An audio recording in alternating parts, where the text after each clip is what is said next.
Attention Caribbean authors and creators. Are you looking to elevate your literary journey? This is Kevin George, your host and presenter from TLC Tropical Literature Creatives, and I'm thrilled to share an exciting opportunity with you, introducing our bespoke promotional services designed exclusively for authors of Caribbean heritage. Whether you're a seasoned professional or a rising star, we're here to amplify your voice. From getting the word out about your book launch, your self-publishing services, or workshops, to sharing services that you offer to fellow authors and creatives. Visit our website or reach out to us today to explore how we can tailor our expertise to showcase your literary brilliance. Let's unlock the next chapter of success together. Greetings, listenership. Welcome to TLC, Tropical Literature Creatives, the podcast where we interview authors of Caribbean heritage about themselves and about their literary works. Today we have with us the ravishing Roslyn Carrington. Some may know her by her pen name, Simona Taylor, but Roslyn has been on the writing scene for a number of years, and she just made some time to just share some details about herself and about her writings. So Roslyn, thank you very much for agreeing to be interviewed. Thank you for having me. There's a question I usually ask persons who I invite, and it's a scenario. hmm Imagine I'm not from Trinidad and we meet each other at Piaco International Airport for the very first time. It's my first time. What would you recommend that I try when I come to Trinidad? What place or what food, especially at this time of the year? Well, I am a nature lover, I'm an animal lover. So I think the natural reaction would probably be to take you down to a fete or something. But I would probably take you up to a Maracas waterfall on a hike or probably down to the Caroni swamp to see the birds. I think it might be a nice way to relax as soon as you land before you get into the exciting stuff. Ah, okay, I like how you put that before you get on to the exciting stuff, which means that there's more. We're just teasing you guys, but there's more. Yeah, More to yeah. You start with something quiet. come. Well, Rosalind, the book of interest that I wanted to talk to you about was the Tantalizing Mr. Templar, and I went through it, and it was a very refreshing read. Can you tell us a little bit about it for the persons who have not heard about the book before? All right. Well, first of all, there has been a name change. I changed the name of that book to Tantalizing You Ah, because I created a series called the Falling for You series, and ah, now I have 5 books in that series that are all ending with you. So I have Tantalizing You, Irresistible You, Delectable You, Crazy for You, and Kissable You. okay. No, Yeah. no. I mean, even though you've changed names, I think I might be acquainted with some of the other books as well because Right. they've been featured Yeah. on Caribbean Book of the Day. But regardless of the name change, I know those books. I know those books. hmm Well, that being the case, yeah, give us some details about the book. All right. Well, this is my entry into independent publishing because I was published traditionally by publishers for about 12 years, and I decided I wanted to do something for myself. So I'm releasing this series for myself. So Tantalizing You is one of my first independently published books. It is about a young girl who invited a male stripper to a baby shower. She's that kind of person. She's a little crazy. She's a designer, and it turned out that one of her models, her main model, got injured. So she invited the stripper to model her designs in Nice, France. Ah, yeah, that sounds about right. That sounds about right from what I remember reading. hmm Are you a full-time author or is it something that you do on the side? Well, I'm full time now. I'm a full time writer, freelance writer, and editor, and I do my own writing. So I do write for a lot of other people, but I am really concentrating this year on my independent writing. Ah, okay. Is that where Simona Taylor comes into the mix? Yes, Simona has always been around because my other books were written under that name. But yes, my Simona Taylor books are now currently all independent. Ah, okay. So once we see Simona Taylor, we know that it's Roslyn Carrington. That's correct. That's me. So the quality doesn't change. The title changes, No. but the quality remains the same. Yes, that's right.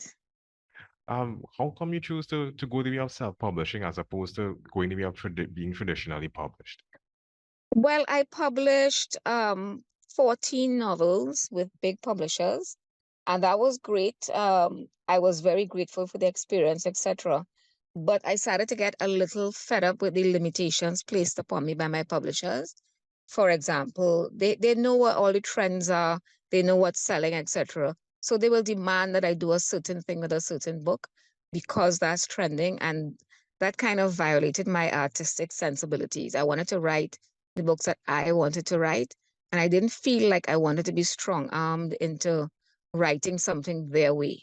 So I kind of gave up the traditional publishing. Uh, Fair enough, fair enough. Those are very valid reasons. Interestingly, Uh-huh.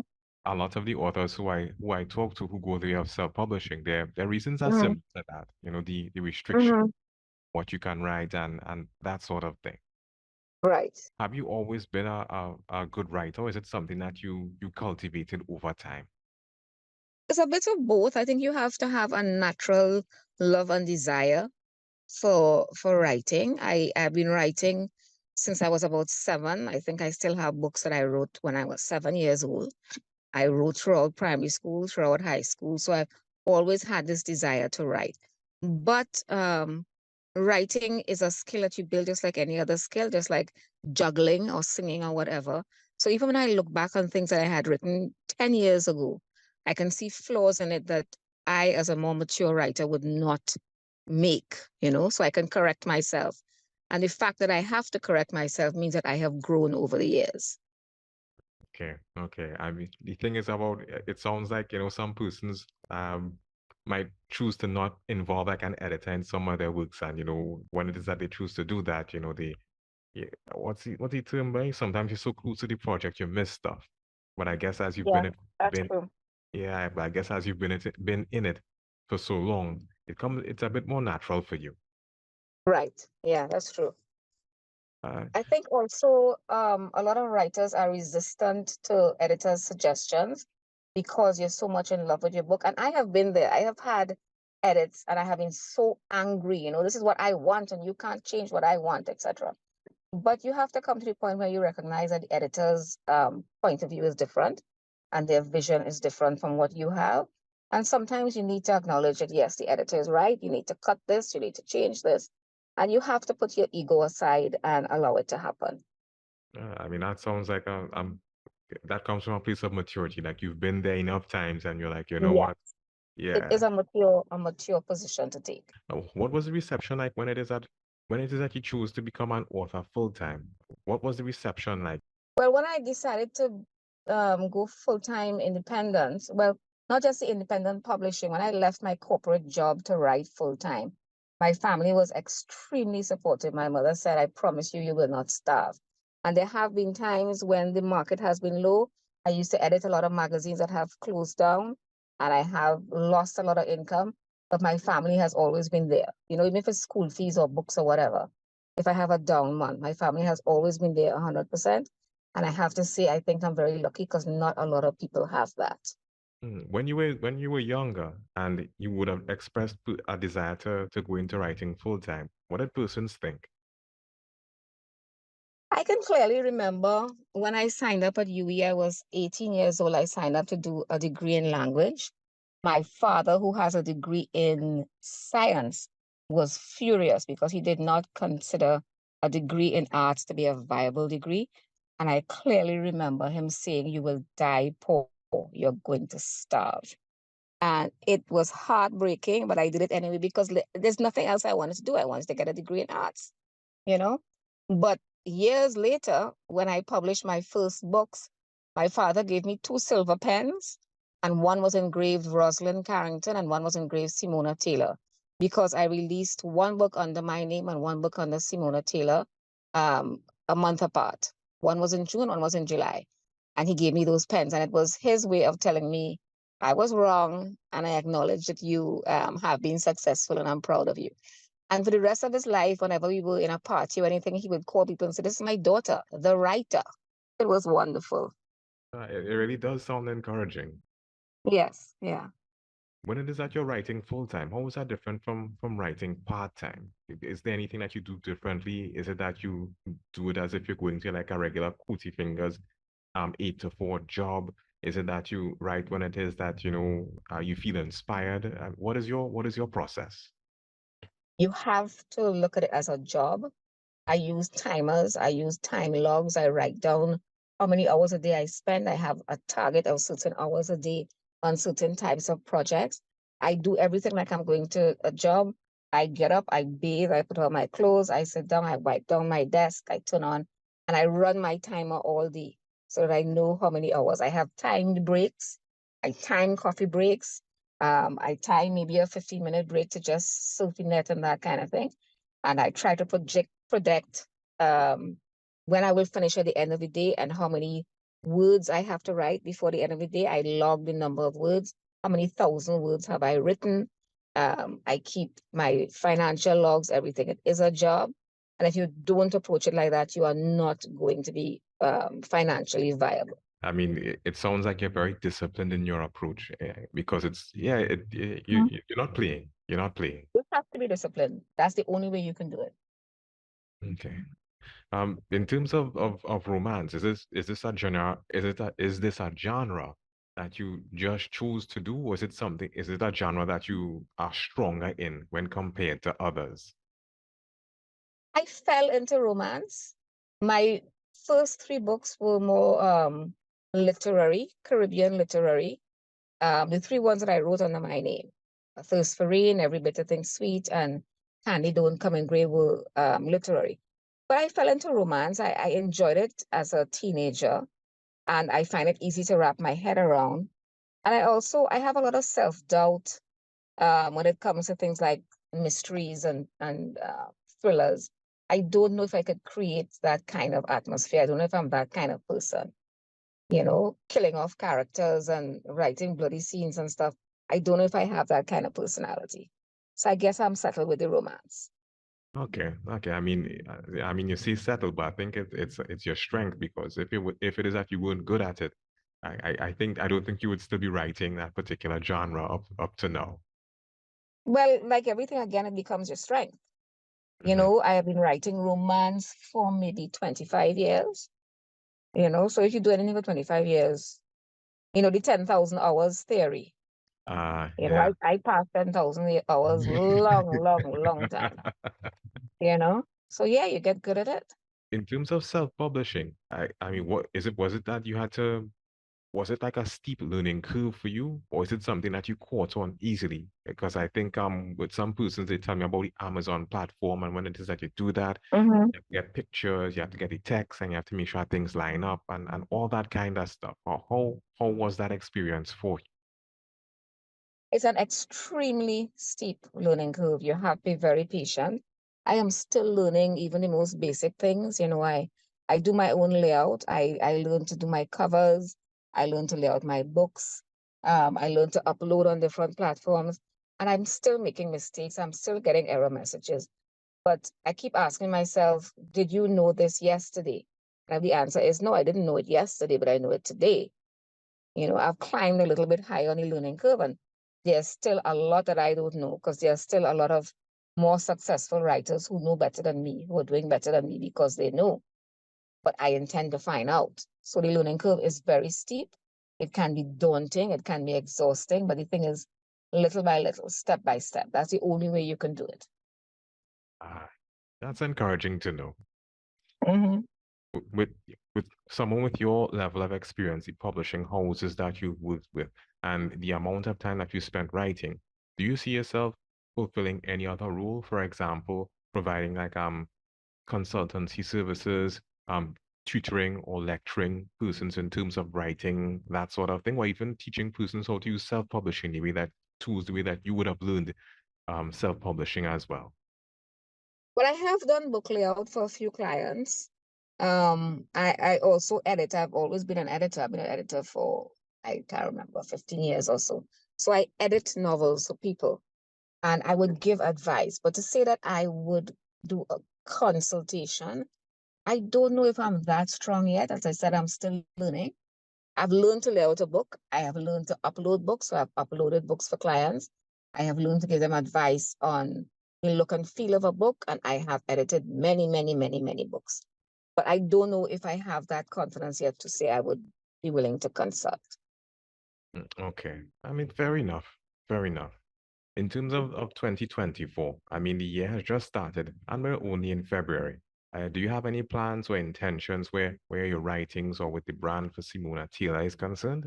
Well, I have two goals for this year. I want to complete and publish a 5 book series, a new series set Hmm. in the Caribbean, interestingly enough, instead of North Ah, America, like the last few books. Yes. all You right. have to wave the flag. And the second thing is I want to learn to master certain platforms for my own publicity, work on my newsletter, work on Facebook and Instagram. I don't know if I am ready for TikTok yet. Hmm.